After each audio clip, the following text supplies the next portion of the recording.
Irmãos, irmãs, estendemos a todos os nossos cumprimentos fraternos, rogando a Jesus, nosso Divino Mestre, que nos abençoe com a presença da sua paz. Vivera no século VI a.C., na antiga Grécia, protagonizando a passagem do pensamento mítico para o pensamento lógico, racional, um dos primeiros filósofos de que se tem notícia, Tales de Mileto. E a ele, ante grandes proposições da filosofia, do pensamento lógico, matemático, atribui-se também a seguinte afirmação: o mundo está repleto de deuses. Para a maioria dos filósofos que estudaram esta afirmação do filósofo pré-socrático Tales de Mileto, seria resquícios ainda da mentalidade mitopoética que teria dominado todas as civilizações da antiguidade até o aparecimento da genialidade grega. No entanto, o ensinamento de Tales de Mileto revela uma lição velada e profunda, que precisaria aguardar o concurso do tempo, a passagem de 25 séculos, quando o Espiritismo se fixa nos quadrantes do mundo, a fim de oferecer luz a esta questão. Os deuses de que falava Tales de Mileto e que povoam a terra, a natureza, a sociedade, são uma das forças preponderantes no planeta Terra a exercer uma influenciação decisiva, constante e imprescindível para a ordem e o funcionamento das coisas.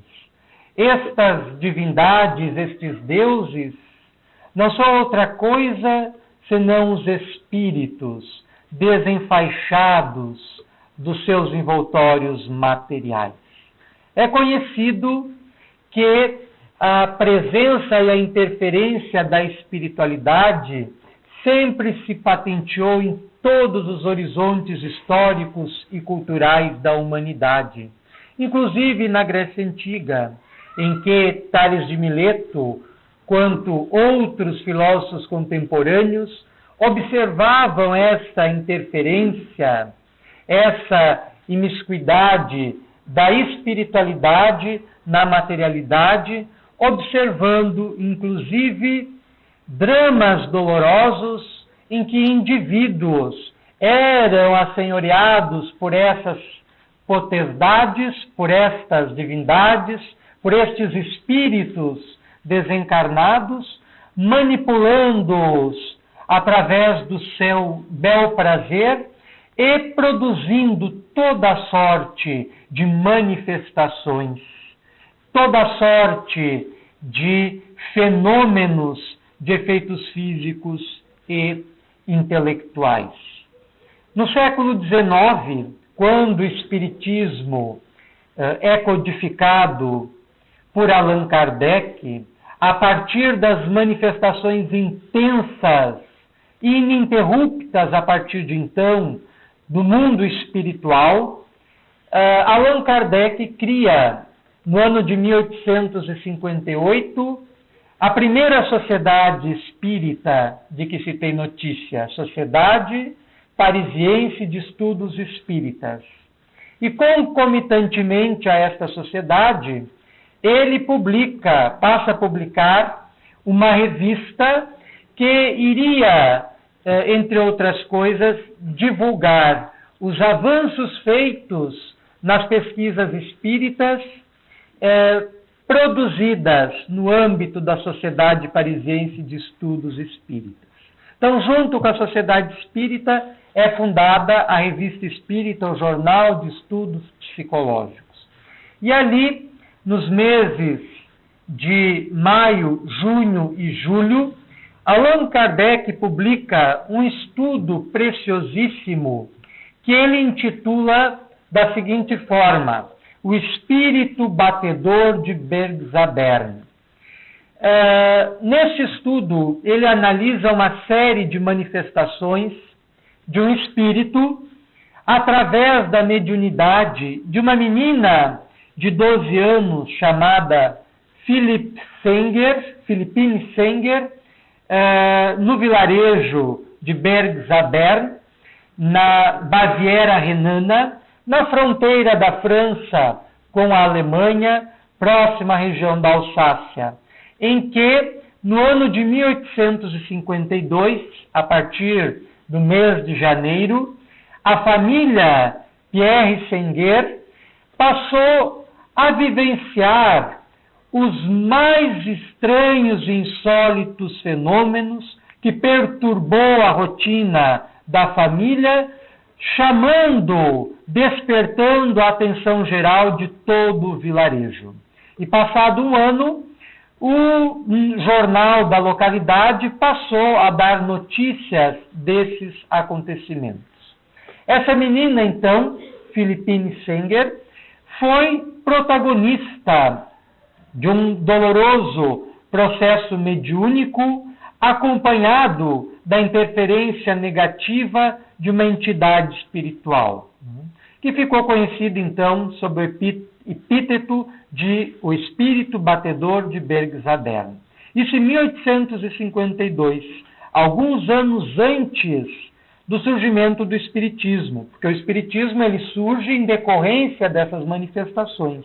Quando o gênio de Allan Kardec examina, estuda todas as leis que regem esses fenômenos e todas as consequências advindas das manifestações e das instruções dadas pelos espíritos, estruturando desta forma a doutrina espírita a partir da publicação, em 18 de abril de 1857, o Livro dos Espíritos. Então, esses fenômenos ocorreram muito antes, em 1852. Antes ainda, em 1848, fenômenos análogos haviam ocorrido nos Estados Unidos, em Nova York, na cidadezinha de Hydesville, que são geralmente apontados pelos historiadores do novo espiritualismo ou da doutrina espírita como sendo o ponto de partida, o ponto inicial da doutrina espírita, do movimento espírita. Embora saibamos que não existe espiritismo, não existe doutrina espírita antes da publicação de O Livro dos Espíritos. Então, em 1852, essa família tem a sua rotina quebrada por estranhas manifestações. Ruídos terrificantes que passaram a fazer parte do dia a dia da família, tanto durante o dia quanto durante a noite, e sempre na presença desta menina, desta adolescente, Philippine Senger. À noite, quando ela mergulhava numa espécie de transe, esses fenômenos se intensificavam e vinham acompanhados de arranhaduras nas paredes, nos móveis. Os objetos do seu quarto, muitas vezes, entravam em suspensão, levitavam. Objetos menores eram transportados, deslocados de um lugar para outro.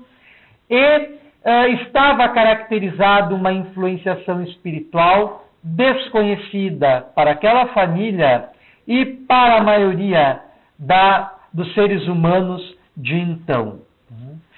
Chamada uma equipe médica para tratar do caso, 2 médicos, Dr. Bentner e Dr. Duping, se responsabilizando por fazer uma avaliação da saúde da menina, do seu estado físico, das suas condições mentais, constataram, pela sua inteira saúde sem nenhuma predisposição orgânica para qualquer moléstia que fosse, nem mental para algum distúrbio do pensamento. Mas aquelas manifestações se intensificaram e passaram a interagir com os presentes, que passaram a se reunir quase que todas as noites em torno da menina, enquanto ela mergulhava no estado de transe, e a se comunicar com aquelas batidas, com aqueles ruídos, que passaram a responder através de perguntas que eram feitas ou através de simples apelos mentais de forma inteligente, de acordo com as convenções adotadas para o número de batidas ou arranhaduras. Por vezes solicitava que batesse o número de anos correspondente à idade de um dos presentes, outras vezes que simulasse a batida de uma área ou de uma marcha militar, que eram frequentemente atendidas pela entidade comunicante. Certa vez, interrogada a menina que voltara do transe de forma sobressaltada, o que ela enxergava nesses momentos, e ela dizia que sempre via aos pés da sua cama uma entidade desagradável, com aspecto mau, ruim, que era a responsável por todas aquelas manifestações. Isso em 1852, repetimos. Mais tarde, então, na Revista Espírita, Allan Kardec faz toda uma análise deste caso, estudando a forma como se dava essa interferência espiritual na vida daquela família, muito comum, não só no século XIX, como nos séculos anteriores e como na atualidade. Quantos casos no bairro Rondônia, no bairro Boa Vista, foram notificados de casas nas quais havia a movimentação de objetos, né? Muitas vezes o som de pedras recaindo sobre o telhado e geralmente condicionadas à presença na família de um indivíduo portador do que nós chamamos de mediunidade, com uma forte inclinação para a mediunidade de efeitos físicos, que possibilita esse tipo de manifestação. Allan Kardec, no Livro dos Espíritos, formula uma questão muito interessante, que é a de número 459, na qual pergunta aos imortais: influem os espíritos em nossos pensamentos e atos? Ao que os espíritos respondem: influem sim, muito mais do que imaginais. De ordinário, são eles que vos dirigem.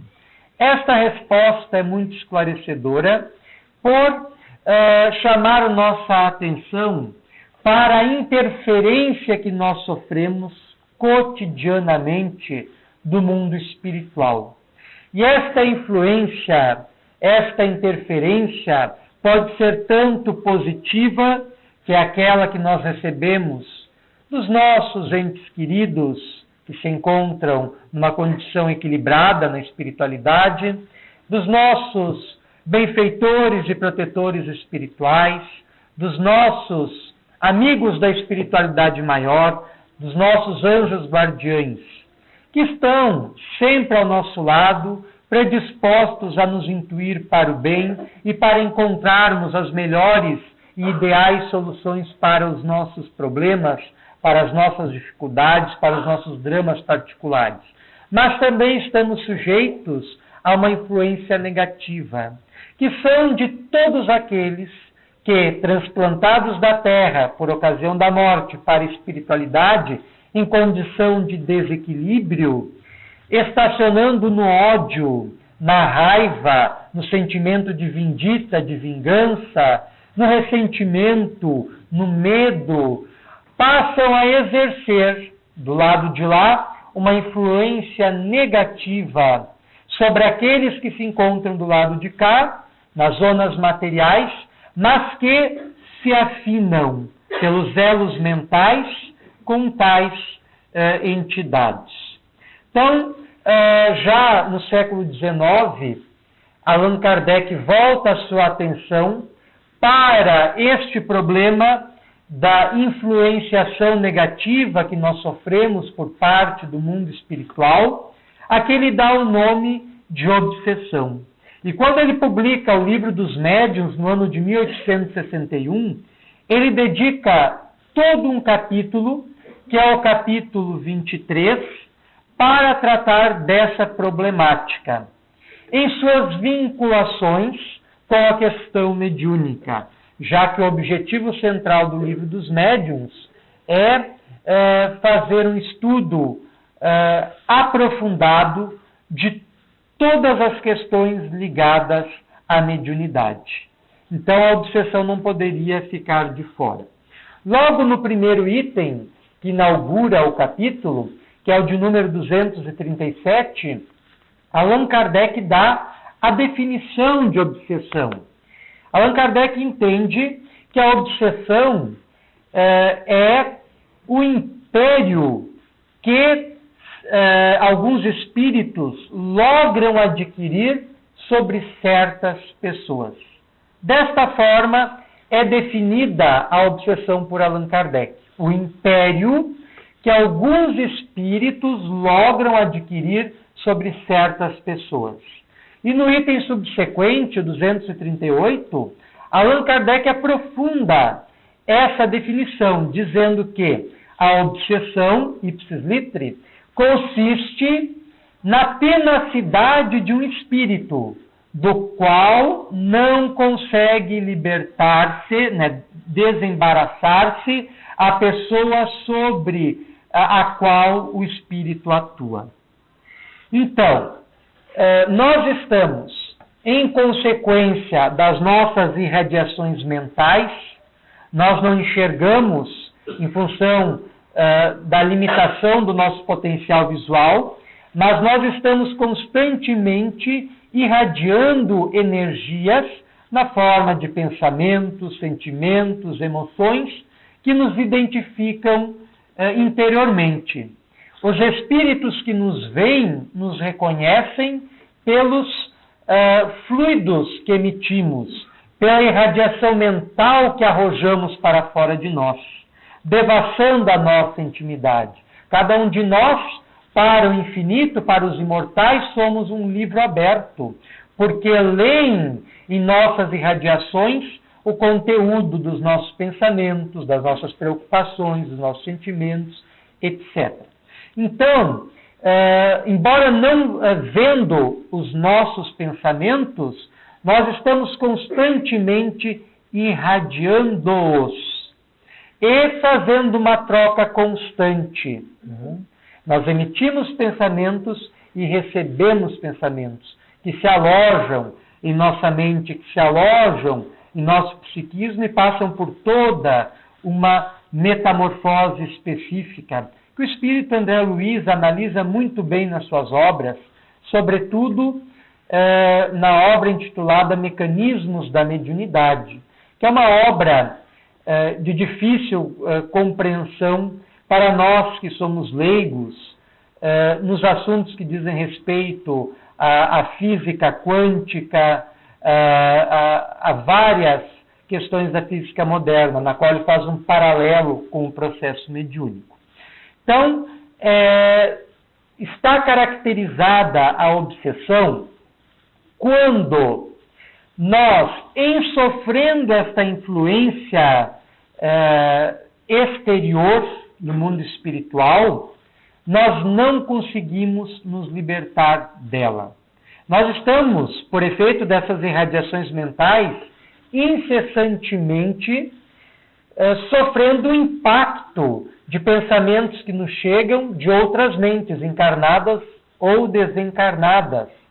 Mas, se nós conseguimos nos posicionar, concatenando os nossos pensamentos, as nossas ideias, as nossas emoções com a nossa vontade exercendo seu papel, nós não temos tipificada a obsessão, porque nós somos ainda senhores de nós mesmos. E a nossa vontade não está atenuada por uma interferência exterior. Nós estamos sofrendo aquela influência, mas identificamos e conseguimos fazer frente com os nossos pensamentos, nossos ideais, nossos sentimentos, as nossas emoções. Prevalece a nossa vontade. Agora, quando a nossa vontade é ser viciada por outra, aí está caracterizada a obsessão. Quando eu sofro uma influência negativa do mundo espiritual, de uma entidade que esteja em sintonia comigo, e desta sintonia eu não consiga me libertar, então eu estou sendo vítima de um processo obsessivo. Do contrário, não. O espírito Manuel Filomeno de Miranda, na obra Nas Fronteiras da Loucura, psicografada pelo médium baiano Divaldo Pereira Franco, no seu introito, no seu prefácio, faz toda uma análise do processo obsessivo e que é simples de entender, como ele o coloca, e ao mesmo tempo traz alguns apontamentos relevantes para os quais nós nem sempre damos a devida atenção. Ele explica que na base do processo obsessivo encontra sempre a recepção de uma ideia perturbadora, uma entidade. Fazendo um breve parênteses, lembrando que a obsessão pode ser de diferentes tipos e graus. Ela pode se dar de um espírito encarnado para outro espírito encarnado, de um espírito encarnado para um espírito desencarnado, de um espírito desencarnado para outro espírito desencarnado, de um espírito desencarnado para um espírito encarnado. Aqui nós estaremos tratando especificamente deste último tipo de obsessão, que é, não que seja o mais comum, mas é o que é mais tratado nos meios espíritas. A interferência negativa que uma entidade desencarnada exerce sobre uma entidade encarnada, sobre uma pessoa, sobre um homem. Fechando um parênteses. Então, Manuel Filomeno de Miranda explicita que no início de um processo obsessivo sempre encontra a recepção de uma ideia perturbadora emitida por uma entidade em desarmonia, por uma entidade em desequilíbrio. A pessoa recebe então aquela ideia e se não consegue fazer frente a ela, aceita, é receptivo, acaba iniciando um processo de intercâmbio mental entre o receptor da ideia e aquele que a emitiu. E aí forma-se um círculo energético vicioso que vai ser alimentado e retroalimentado pela emissão, recepção da imagem e pelas emissões que a recepção daquela ideia perturbadora terão. E os efeitos deste intercâmbio mental negativo vão caracterizar os diferentes tipos de obsessão, que Allan Kardec classificou em 3. Obsessão simples, obsessão por fascinação e obsessão por subjugação. Na obsessão simples, que é o tipo de obsessão mais comum, a entidade tem o seu pensamento atormentado pelos pensamentos desequilibrados, de ódio, de raiva, de maldade, de outra entidade, que passa a comungar com o seu pensamento e não consegue mais dele libertar-se. Esse é o tipo mais comum de obsessão e está na base de muitos problemas psicológicos e de muitos transtornos psiquiátricos. A depressão, a melancolia profunda, o transtorno bipolar, que está na moda agora, todo mundo tem transtorno bipolar, e por aí vai. Muitas vezes é uma interferência espiritual negativa que esteja ocasionando a instalação desses quadros psicológicos e psiquiátricos patológicos, né?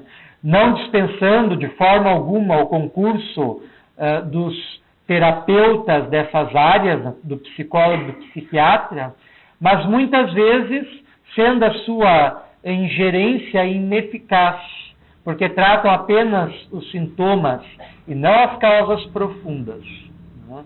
E André Luiz, Manuel Filomeno de Miranda, Emmanuel, inúmeros outros espíritos respeitáveis têm colocado que na base, né, da maioria das moléstias da alma, da mente, dos transtornos mentais e psiquiátricos, encontram-se os dramas da obsessão. O segundo tipo de obsessão será a obsessão por fascinação, que Allan Kardec define no item 239, do capítulo 23, que trata da obsessão no Livro dos Médiuns, que a obsessão por fascinação é uma ilusão produzida pela ação direta do espírito sobre o pensamento, paralisando o raciocínio daquele que lhe recebe a influenciação negativa. Então, é um agravamento do quadro obsessivo. Geralmente, os espíritos que estão por trás da obsessão por fascinação são espíritos mais ardilosos, são espíritos muito inteligentes, muito espertos, que fazem todo um estudo das suas vítimas, analisando as suas características psicológicas, as suas tendências negativas, para servir-se delas ao seu talento, à sua vontade. Então, alicia, né, as suas vítimas, né, o obsedado, insuflando-lhe a vaidade, massageando-lhe o ego, alimentando-lhe o orgulho, afastando essa pessoa do convívio daquelas que querem o bem dela e que podem ajudá-las. Esse é o tipo de obsessão mais comum nos meios espíritas. Quantas pessoas têm se afastado das casas espíritas e pulando de galho em galho, feitos macacos, né, de uma casa para outra, por efeito de uma obsessão por fascinação, que são advertidas quanto à sua conduta, que não está procedendo conforme os parâmetros desejados, e que está em desacordo com a própria personalidade do indivíduo, que está explicitamente tipificada a obsessão, mas a pessoa não aceita de forma alguma, né? Obsedado eu, só tenho perto de mim espíritos de luzes, mestres ascensionados e não sei mais o quê. Isso então gera um grande problema, porque o indivíduo que caiu nas malhas da obsessão por fascinação se torna cego para si próprio e não percebe que está sendo joguete das forças das trevas que conspiram para a sua ruína, para a sua queda, para o seu afastamento do caminho bom. Então nós temos que estar, principalmente nós que somos espíritas, atentos para esse tipo de problema, porque é a obsessão mais comum em nossos meios e muitas vezes nos afastam de amigos queridos que, por serem nossos amigos reais, verdadeiros, querem nos alertar para nos ajudar e nós nos melindramos. É o nosso ego ferido, é a nossa vaidade atingida, é o nosso orgulho quebrado. E nós não aceitamos isso. E aí nos afastamos da pessoa. Joana de Ângeles, o espírito Joana de Ângeles, no livro Homem Integral, esclarece isso muito bem. Nós somos crianças psicológicas.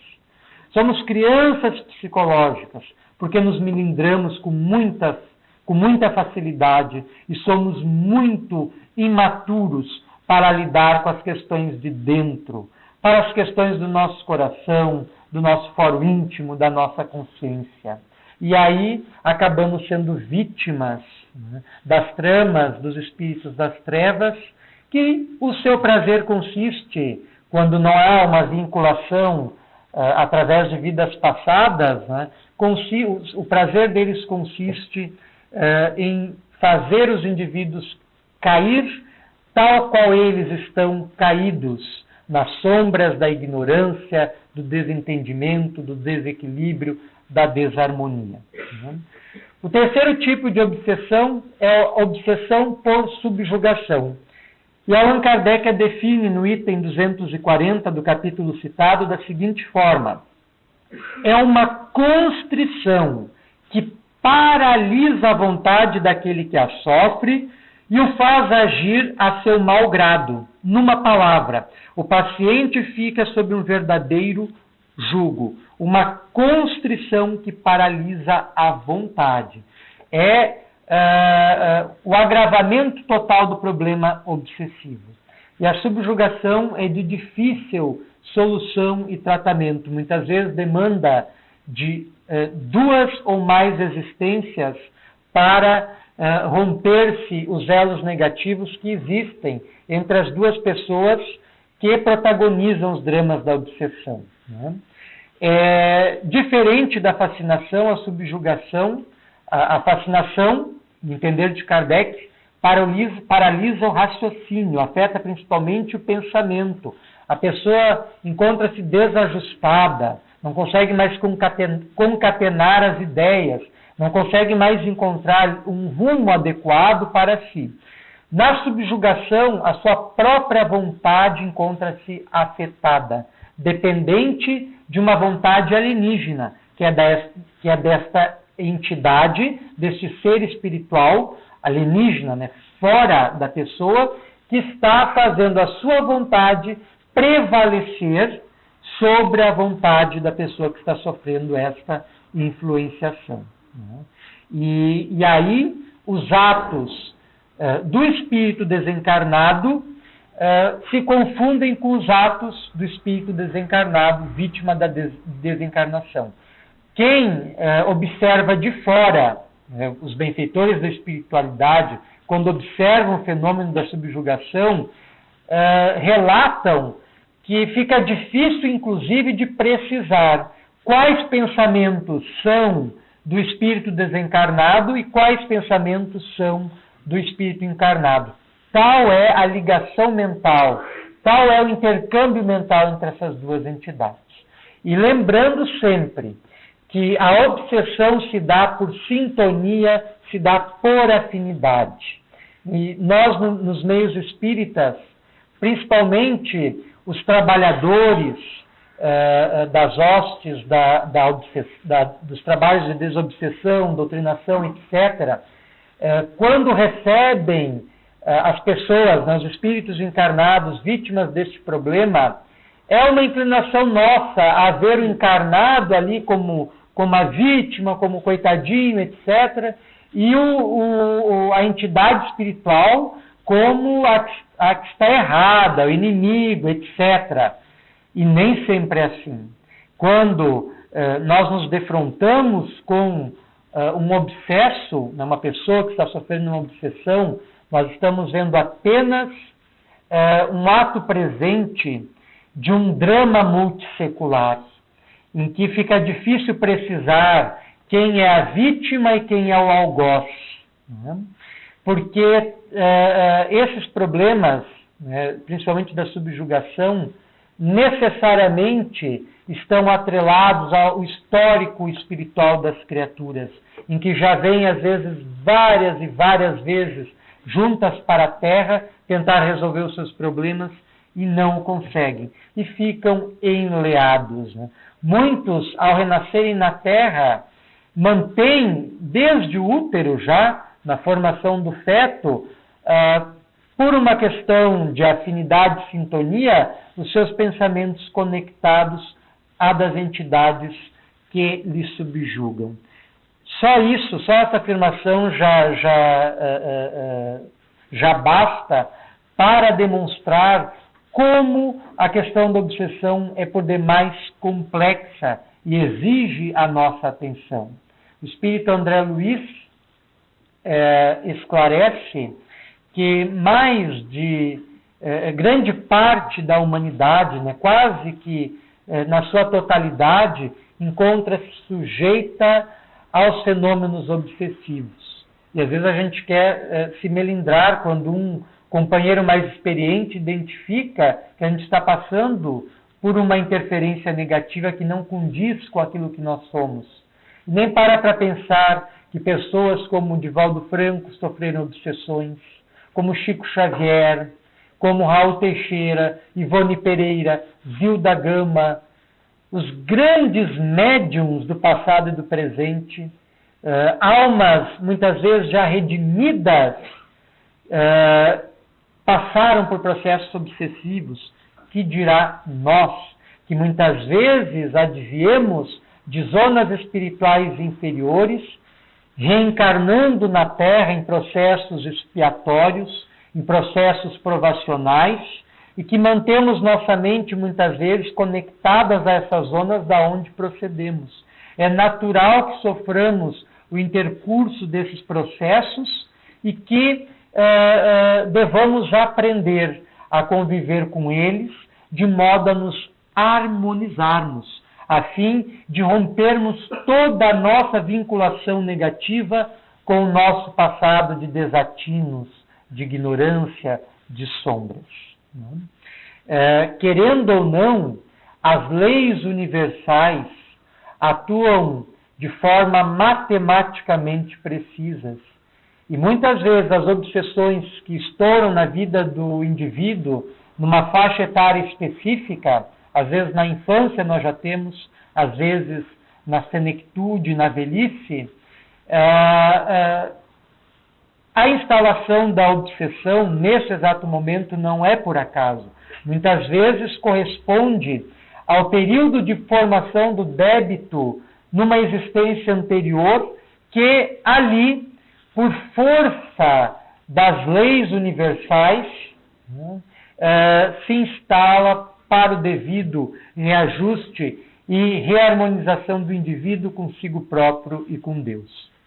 Na obra Missionários da Luz, publicada no ano de 1945, de autoria espiritual do espírito André Luiz, recebida pelo médium mineiro Chico Xavier, André Luiz, no capítulo 18, que trata sobre o problema da obsessão, o título do capítulo é Obsessão, André Luiz encontra-se na companhia de um mentor espiritual muito elevado, que atende pelo nome de Alexandre, e acompanha este espírito a uma reunião de desobsessão num centro espírita, provavelmente no estado do Rio de Janeiro.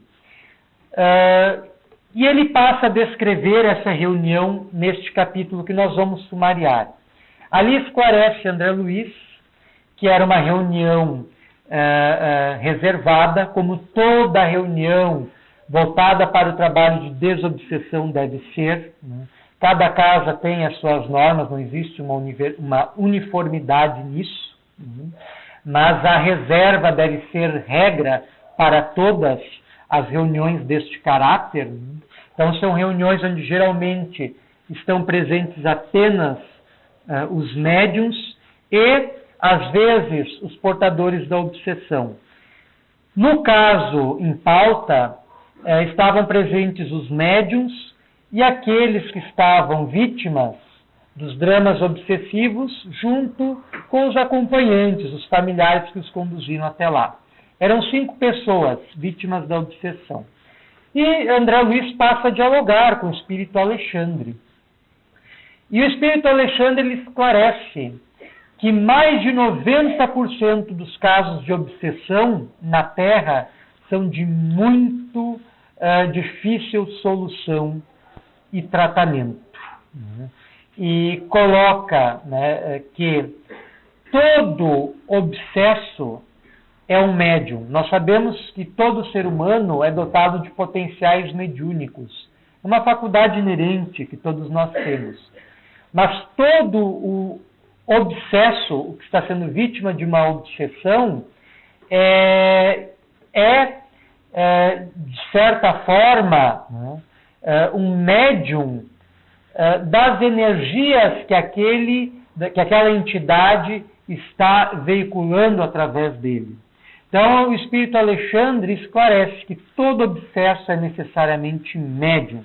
Médium de energias deletérias, desequilibrantes, e constitui um enfermo, muitas vezes representando uma legião de outros enfermos. E por isso a dificuldade em se solucionar os problemas obsessivos, principalmente os de subjugação.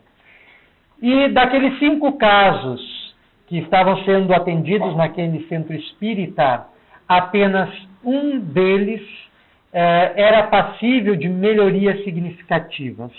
Os demais eram feitas apenas os atendimentos necessários, o abrandamento dos efeitos da obsessão, dado a íntima ligação entre o obsessor e os obsessos, né? A quem está sofrendo a obsessão.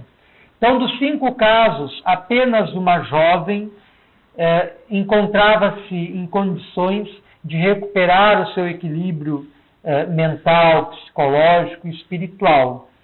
E o mentor atribuía essa melhora a 3 fatores. Primeiro, o desejo dela curar-se, melhorar-se.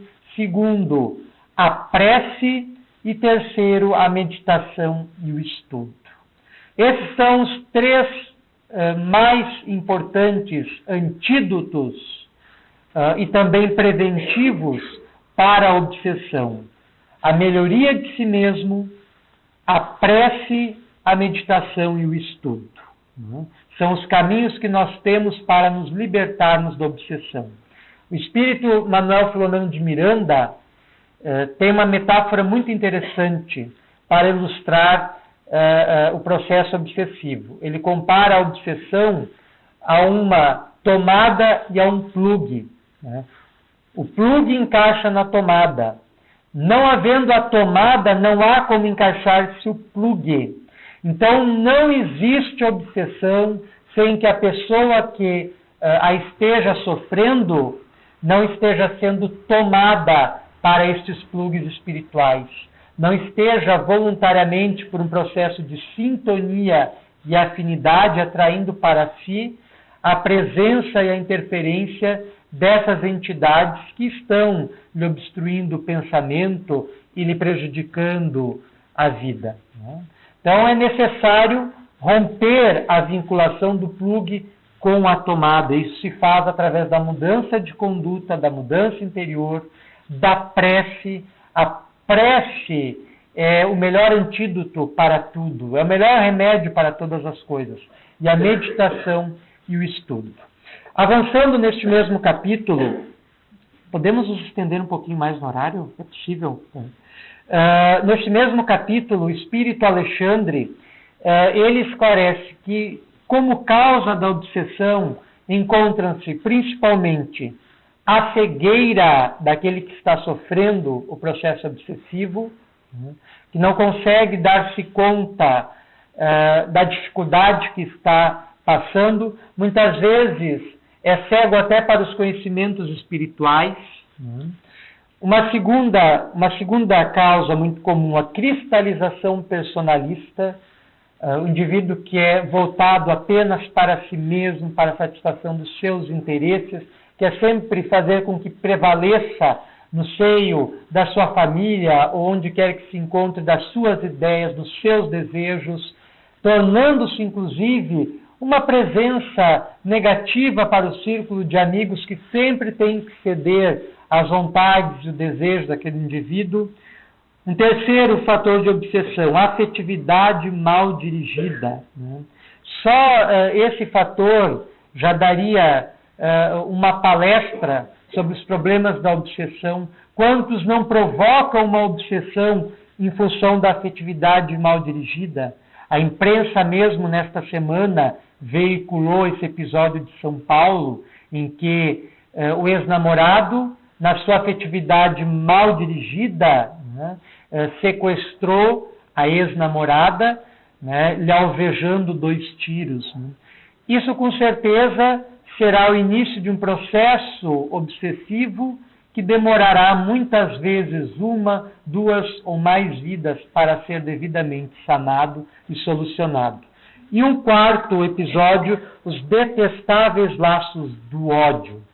O ódio é a principal tomada para a obsessão. Quando nós sentimos ódio, nós estamos abrindo as comportas da nossa mente para que se instalem as entidades que se afinam com esse tipo de pensamento e sentimento. Para as entidades que têm seus pensamentos e sentimentos vibrando nessa mesma vibração e se instalam em nosso psiquismo e passam a nos senhorear muitas vezes o pensamento e a vontade. O espírito Augusto dos Anjos, na obra Antologia dos Imortais, psicografada tanto por Chico Xavier quanto por Valdo Vieira, nos deixou o seguinte soneto: obsessão, hidra de sentimentos feceninos, a obsessão medonha em fúria avança, o pranto amargo purga a intemperança do inferno de passados desatinos. 2 revéis inimigos, 2 destinos, em que a treva letífera descansa, bela jovem, cobaia de vingança, e um vampiro a sugar-lhe os intestinos. Morde o hipocôndrio esquerdo a larva enorme, ovo teratológico disforme, gerando atividade corrutora. Mas Deus e o tempo forjam doce jugo, e encarceram-se vítima e verdugo sob a maternidade redentora. Este soneto, de autoria póstuma, através da mediunidade do poeta paraibano, se não estamos enganados, Augusto dos Anjos, ilustra muito bem os dramas da obsessão.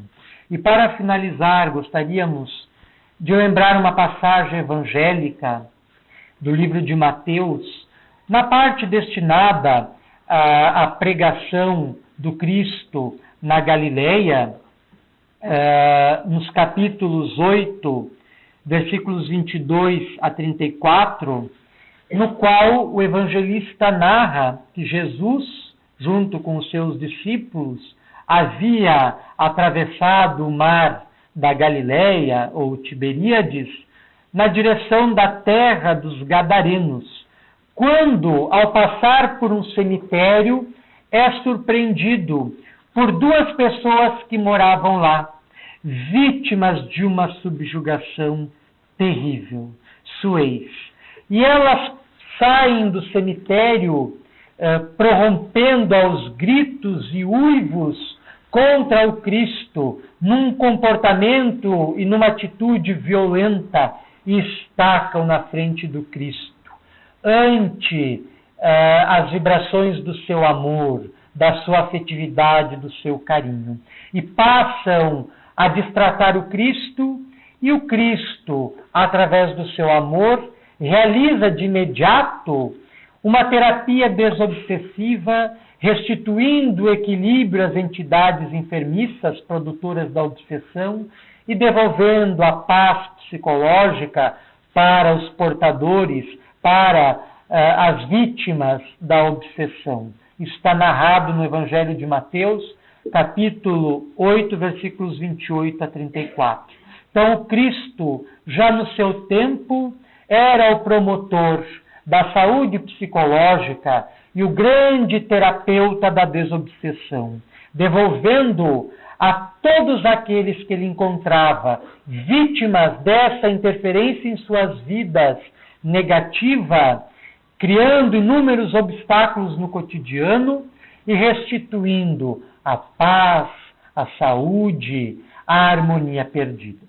Agradecemos a atenção generosa de todos, pedimos desculpa por extrapolarmos no horário e rogamos a Jesus, o nosso grande mestre, que nos abençoe, nos auxilie na solução dos nossos dramas e na libertação de todas as obsessões e auto-obsessões que, porventura, estejamos no momento sendo vítimas. Que Jesus nos abençoe.